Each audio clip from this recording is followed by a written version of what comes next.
Kevin, thank you for coming on. So you're an author, you're a blogger, you do a lot of leadership training. You've got a great book out, The Pressure Cooker Confidence: How to Lead When the Heat is On. And then you got another book out called Conversations with the Colonel. Yes, and I'm very fortunate guy, and I'd also give a few keynote speeches. So life's good. I saw that as well. So how did you come across Pressure Cooker Confidence? How to lead when the heat is on? Well, I had a person that was working with me when I was getting the speaking business and helped me, and they just came and said, well, what you really did was a pressure cooker, and that just kind of went from there. It's interesting. So you're a former military aviator. You had a great experience. We were just talking about your experience in Desert Storm, and we'll come back to that in a minute. But a lot of military aviators, the one thing I learned in military aviation, naval aviation, was it's everything. You train in a pressure cooker. I mean, every training flight is graded. It can mean the difference between a career or no. Every flight can mean the difference between a career or no career, at least in the training command. You did a distinguished career with IBM too. Yes. How did your military pilot training help you with your corporate career, and how do you see corporate America benefiting from Air Force flight training? Well, I think always one of the, and this, Craig, from your flying career, one of the things the military trains you very well in is that every day is not going to be a rosy day. Some days it's going to be less than optimum. And the reason we call you the pilot, the reason we put these wings on your chest, is we've trained you well enough to bring your airplane back under almost all conditions. And I say almost all. If you get shot down by a SAM missile, that's not. Almost any other condition, we've trained you to bring this airplane back. And so that psychologically comes, as you well know, hey, I'm going to have some bad days. And so when it happens to you, you're like, okay, this is my day. And it doesn't shock your system. So in corporate America, there's good days and bad days. There's days you get a sale. There's days you don't get a sale. There's days you have a client or customer problem, a satisfaction problem. And so you know that there's going to be those days, and you just learn to deal with it and not let it phase you. And not let it bother you. And I think sometimes in corporate America and some of their training, they talk too much about, well, I shouldn't say talk too much, but they talk about all the rosy days and how great everything is. But the aviators all know that someday I'm going to be in the bucket, and that's my turn to really turn it on and excel. Do you think, corporations are teaching leadership enough? That's a very interesting question. I think they could always do better. And really, what is leadership? It's all about. It's not about me. It's always about my people and about my clients and customers. And it's always about taking care of everybody on your team. And I flew a multi-team airplane. You had some teams, but it's not just everybody in the airplane. It's the people that fix that airplane, the people that make it ready for you to fly. You got to take care of everybody, and it's never about me. It's about them. And if I take care of everybody on my team, my job is much easier. And sometimes I think in corporate America, everybody's trying to climb the ladder, and they're too much about them, and they should be more about their people and their teams. Yeah, I mean, look, I have an immense belief in people. I mean, the one thing about our country is I always believe in, if you allow people to do the right thing, 95% of them will step up and do the right thing. And I think great leadership has given them that ability to step up and do the right thing every day. Oh, yeah. I always wanted to make my team feel very important. They were important to me. As an example, one of the things I used to like to do is to have the boom operator, which is the lowest ranking member of the team, sit in the jump seat for takeoff and landing between the two pilots. And I used to tell them, I want you to tell me if you see anything that makes you nervous, because you've got experience flying, being on this air crew. So I value your input. I want you to tell me if you ever see anything that bothers you. Tell me immediately. Because if we crash, you die 6 inches behind me. Yeah. And I was just by way of saying, hey, you are valuable. You might think you're the lowest ranking member of the team, but you're a valuable member of this team, and you can be the difference between success and failure. Yeah, no, absolutely. I mean, that's that's the thing, and the same thing goes in industry. Oh yeah. We make a profit. Either we all make a profit, or none of us make a profit. And that lowest ranking person can, a snap of the fingers, a blink of an eye, can become the most important member of the team. There might be the one talking to the client or customer, and they got to do a good job every time. Yeah, I got you. So I was, as part of your book, you flew KC-135s in Desert Storm. Yes. And you had a pretty harrowing experience. That was a little sporty. And how two engines can fall off your jet is still a mystery to me. I mean, it boggles my mind. But so talk about that a little bit. Well, we were flying a standard Desert Storm mission, and it was at night, and there was another KC-135 that was 2.6 miles ahead of us, 500 feet above us. We were exactly where we were supposed to be on our mission, and we hit his jet wash. The autopilot malfunctioned a little bit and threw us into a Dutch roll. Well, Craig, as you know, a Dutch roll in a delta wing airplane is like a spin. Going from wingtip to wingtip. We're going 110 degrees of bank from wingtip to wingtip every 1.1 seconds. I got that off the black box after we got back. And we're going 15 degrees nose high and 15 degrees nose low. Well, if you exceed 2.75 lateral Gs, the engine struts will fail and the engines will come off. Well, I got us out of the Dutch roll, and there's 2 fire lights on. So I started trading altitude for airspeed. Because I could feel in the stick she wasn't flying.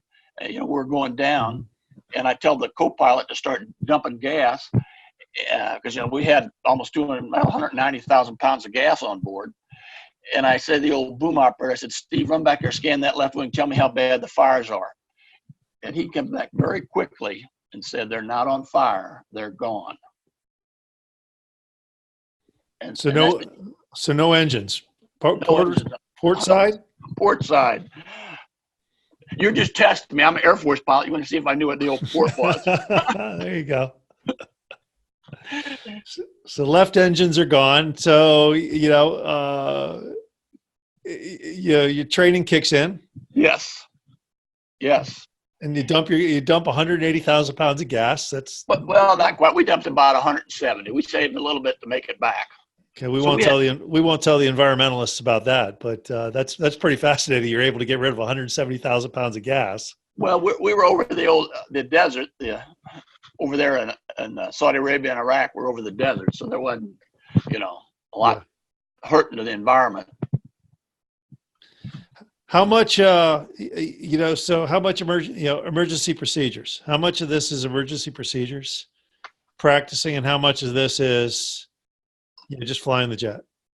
Well, that's a very interesting question because, as they do in the Air Force, I'm sure they do the same thing in the Navy. From day number 1, they tell you fly the airplane. That's your job, fly the airplane. Well, now I have no engines on the port side, and I got 2 engines on the starboard side. So trust me, the 2 engines on the starboard side are firewalled. They're going, I got as much thrust as I can get on them because I'm trying to get us to start flying again. So you would ordinarily think that the airplane would turn to the left. It turned with those right engines pushed up all the way, starboard engines pushed, you turn. It's going the opposite way because you got 2 air brakes on your right side. Exactly. So you're rolling the other direction. You're going opposite of what you would just normally think. And it was at night. It was just after dark, and there was still a horizon I could see. And our attitude, because we had been going 110 degrees of bank, 1.1 seconds, the attitude indicators were all less than optimum performance right then. They were all over task. So they weren't working. So I was able to look at the horizon on the way out there and level the wings based on the horizon, not the attitude indicator. Mm-hmm. And you know, that was the emergency procedures kicking in, teach you to fly the airplane. Actually, to get out of the Dutch roll was probably the toughest thing I've ever done in my life, because prior to that, the Air Force had said, put your feet flat on the floor, keep them off the rudders. If you get in a Dutch roll, put your feet flat on the floor, keep them off the rudders, and then grab the stick and only use lateral controls. Well, I did that and nothing happened. Well, previous to that, at that point in time, American Airlines had a contract with the Air National Guard to give us our simulators. You know, and I'm sure you've been to a lot of simulators in your flying career, Craig. You know, you practice emergency procedures in the simulator. Well, old Charlie Kate was retired American Airlines captain, and I had just had a simulator with old Charlie about 2 months before we got deployed to Desert Storm. And one of the things in that particular syllabus, well, there was 2 things that came in handy in that particular syllabus for that simulator. One of them being land on 2 engines. The other would be how to get out of a Dutch roll. Well, he had trained me that he said American Airlines way back when, because a KC-135, as you know, is a Boeing 707 basically. Mm-hmm. When they first had them way back when, American had used to practice the Dutch rolls in the air before they realized how bad they were. And they actually lost a 707 over New Jersey. Well, he said, so what you do if you get in Dutch roll, put your feet flat on the floor, grab the elevators, only use lateral controls, and do one more thing. Pull the speed brakes up, because that gives you more wing service to work with. Mm-hmm. So I pulled those speed brakes up, and that's what got us out of the Dutch roll. And I was able to that's when I got us able to stop. And then you asked me about emergency procedures. Well, sure, Charlie I just previously landed on 2 engines in the simulator. And so I used that training to help us come back and make that landing. But we had to come up with some other things that weren't quite what you would expect. Like the boom operator had to lower the landing gear manually because of our configuration. There were some systems we couldn't recover because there was broken pipes and wires, et cetera, with hydraulics. So the landing gear wouldn't work. So the old boom had to lower the landing gear. The pilot, my first officer, my co-pilot, the other pilot was as big as I am, thank goodness. And we physically had to overpower the airplane coming back. So it took us an hour and 15 minutes to get back to a landing base. But we're most fortunate able to successfully land it. It's very similar to the, you think about, what was it, the United Airlines flight over Iowa that, with the disc and the disc and the number 3 engine let loose. Oh yeah, with Captain Haynes. And you talk about crew resource management and teamwork. Yes. And good communications. How are you communicating? When you're talking to companies and you're speaking with companies and you're training, how are you telling people to communicate? Well, I think it starts back to one of the first things I said is you got to initially make everybody feel important. Like when I had my boom operator take off in the jump seat, and I tell him, I want you to tell me anything because that happens because you're vital to me. It's not, you have to, as you know, the military as an aviator trains you to be prepared. And one of the big steps is doing things in advance. So you have to have all your people as communications. I want you to know you're important. I want you to know how to do the job. I want to have trained you how to do it in advance to when things go bad. And I think that's the key thing is I want to train everybody ahead of time and have that mindset that, hey, we're a big team.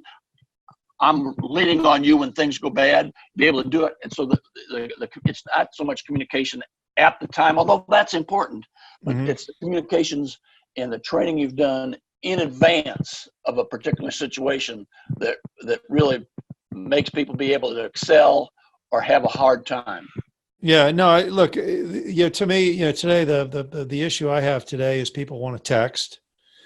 You can't feel, you can't get a sense of emotion in a text. No. And there's a lot of bad communications in a text. Yeah. Or they want to email, hey, I'm really, I don't like this. I'll send an email.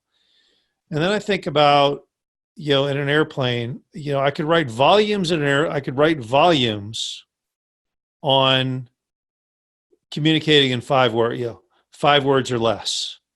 Yeah. You think about the communication between a pilot and a co-pilot, a pilot and his wingman, a pilot and air traffic control, and I could speak a novel in 3 words or 4 words. Oh yeah.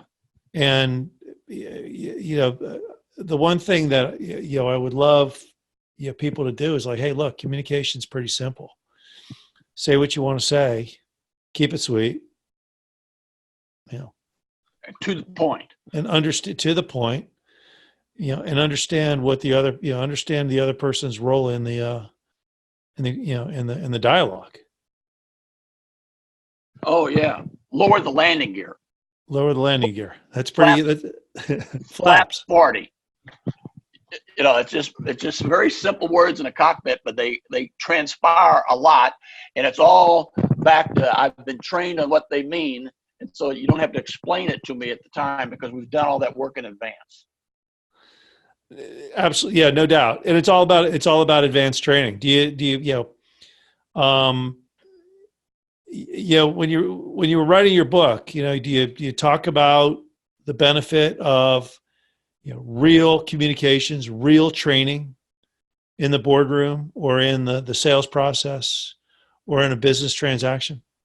Oh yeah. I mean, I one example I always give is you have to know what your client's buying. I had this one time where I was in management and I'm making a sales call with this younger salesperson, and they said to the client or customer, they asked them a question and they said, well, I'm not technical. And so I kind of took over and kind of covered it. And we get out of the meeting and I said, don't ever say that to another customer, that you're not technical. You have to understand what they're buying. They're buying from our company. They're buying your technical expertise. If you don't know the answer, you say, I don't know the answer. I'll find out and I'll call you tomorrow morning at 10 a.m. with the answer. But you never tell, because you have to understand what a client or customer is buying from you, and you 100% of the time give that customer or client what they want.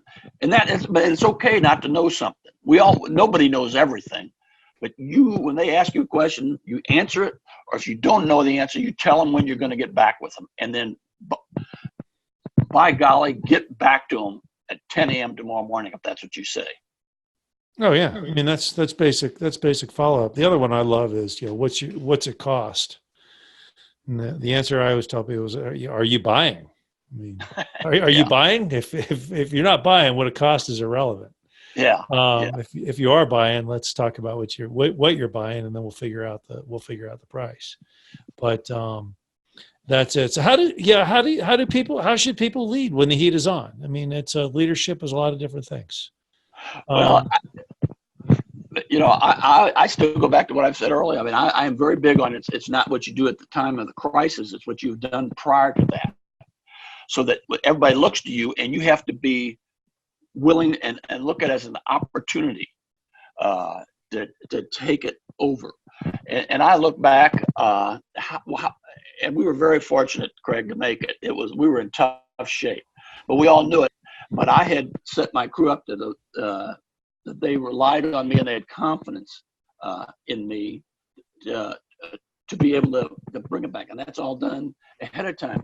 And then you have to, if you're the leader, there's going to be those tough days, and you have to give that air in the situation that you can handle it. Because I told my team, one of my teammates asked me, we're going to have to bail out. And I said, no, stick with me. We'll be fine. I'll remember that. I always remember that. And he said, yes, sir. And he did his job. But that was all set up by what you do ahead of time. But when you're in the moment, you have to give that air that I'm the best one you can be with. Now that sounds a little arrogant, but from your flying career, you had some tough days, I'm sure, but you thought that you could handle any of them, and you did. Oh yeah, I mean it's just about life is a pressure cooker, and if it's not if you're not challenged by life, you're probably not trying hard enough. I would be bored. I'd be very bored. But on the flip side too, you said your crew had to have confidence in you. What about you having crew and confidence in your crew? Oh, absolutely, absolutely, and that's yes. I had to know what the strengths and weaknesses are of my crew, and not put. You have to put your team in a position to excel under pressure. Is what I always say. And so you have to know what their strengths and weaknesses are, and then put them in a situation where they can excel. So give them a job that they can do. How should companies be training their people to to not panic, to perform when the heat is on?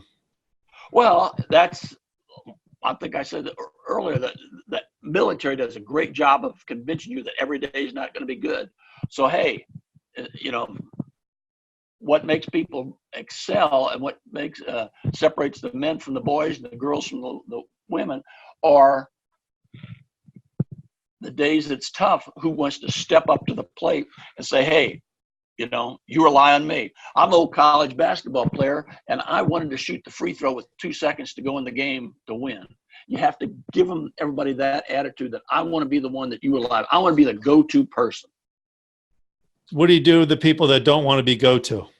Well, want to hide the pack?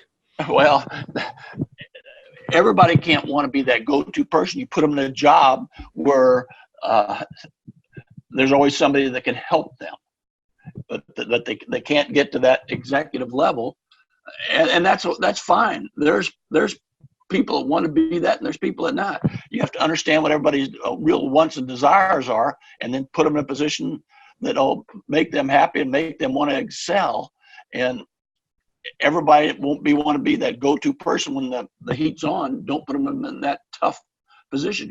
In business, you look at it and say there's higher pressure jobs than others. Not that then, but there's a certain amount of pressure on every job. Everybody's going to be able to handle some pressure. But hey, there's in the cockpit. I always wanted to be the captain. I always wanted to be the aircraft commander. There's people that I flew with that didn't always necessarily want to be the captain. They liked to be in the cockpit, but they didn't want to be the captain. Hey, they were great crew members, but they knew what they wanted to do. I knew what they wanted to do, and they didn't want to be the one that made the decision. Right. Yeah. No. Hey, look, that's every organization. Yes. They're happy to they're happy to step back and let somebody else handle it. They'll go along for the ride. I mean, it's the old too many chiefs and not enough Indians. The Indians are very valuable people, the old colloquial saying. I mean, they're very valuable. We want to have some of those. Everybody can't be the chief, nor do they want to be. But to have a high functioning organization, you need people at all levels. But the key is making the Indians understand that, once again, if this airplane crashes, you die 6 inches behind me. Oh yeah, they have speak up. Yeah, they have to understand their role, and they have to understand that I want them to want their input. And then if I'm the captain, if I'm the executive, I want your input. Then I'll make the decision. Yep, absolutely. So I take it you're following the MAX thing, the MAX issue on the 737. Yeah, that's a tough issue. I think that my personal opinion is that money got in the way. How about training? Well, training. I've got a good friend of mine that's a captain with a major airline that flies a lot of 737s, and he was checked out in the 737, and his training was a couple videos, he told me, and a written test, and there was no simulators. And he's a very senior captain, and he, till that first accident happened, if it would have happened to him at low altitude, he's not sure he could have recovered the airplane. Is that right? That's what he told me, which I was shocked at. I thought he could have recovered because this man is a very senior captain, a very good pilot, friend of mine. And but he said after that first one, he looked at the accident report and read up on it, and then he knew what to do. But the changes, he had not been sufficiently trained in for those changes. Interesting. Yeah, I don't know. It's you obviously recovered an airplane under some pretty difficult circumstances. Um, you got a lot of flights. You've seen a lot of emergencies. I mean, it's the are we is cockpit technology taking too much of the skill out of the pilot? Well, that's a very interesting question. My son is an American Airlines pilot. He's a 777 first officer, and he started off learning how to really fly airplanes and do it. And it's and I've talked to him about it, and I've talked to other friends of mine that are senior pilots in the airline industry. That when I went to pilot training, why we had to fly needle ball and airspeed. Some of the newer pilots. If I said needle ball and airspeed, they wouldn't really know what I was talking about. Mm-hmm. But they might run the computer much better than I do. Now, when I got in trouble, I went back to my basic flying, and I recovered the airplane, like I told you, Craig, off of the horizon. Mm-hmm. I'm not sure that some of the very younger pilots are more interested in today. It's more important to run the computer than it is to fly the airplane, which is what I was always trained to do. And that's always a very, very interesting conversation to have. And when you look at some of the more current accidents over the last 5-10 years, and which ones would have happened if flown the airplane. Now, that said, the computers and all that are brought in because they say that there's a lot fewer accidents today than there were, say, in the 70s and 60s and 70s and 80s because of technology. Mm-hmm. So it's a very interesting debate to have. Yeah, no, it really is. But I think it's kind of like your, a little bit of your book, Pressure Cooker Confidence, how to lead when the heat is on. It's a little bit of a, the human element is there for a reason. Don't get complacent and just rely on the computer. Yeah. Understand what your role is, and understand what your role is there too. And I think that goes for any organization. Don't. Oh yeah. Don't get complacent, right? Oh no, don't get complacent and fly the airplane. Do your job every day. Absolutely. That's one of the things that now I'm a big Kansas City Chiefs fan, and of course. I live in Dallas, so I'm also a Cowboy fan. So I'm not a big New England Patriot fan. But one of the things that you can love them or hate them. But let me tell you, the Patriots are good, and Belichick's a heck of a good coach. But one of the things he preaches is do your job. Do your job. And no matter what part of life you're in, if you learn how to do your job and you do your job and take responsibility for doing your job, that's a key element to success. Absolutely. So good. So how do people get a hold of you? Well, I've got a website, SweeneySpeaks.com. I've got multiple speaker bureaus that represent me. Or my email is Kevin@Sweeney, SWEENEY, Speaks, SPEAKS.com. Kevin@SweeneySpeaks.com. Send me an email. Love to talk to you. My phone number is 817-251-8767. Call that, 817-251-8767. Call that. Just multiple different ways to get a hold of me, and I'd be glad to talk to you about how I could help you. And look, what you need. Thanks for coming on. Appreciate you being here today. All right, Craig. Hey, thanks for having me. It's always fun to talk to an old aviator. There you go.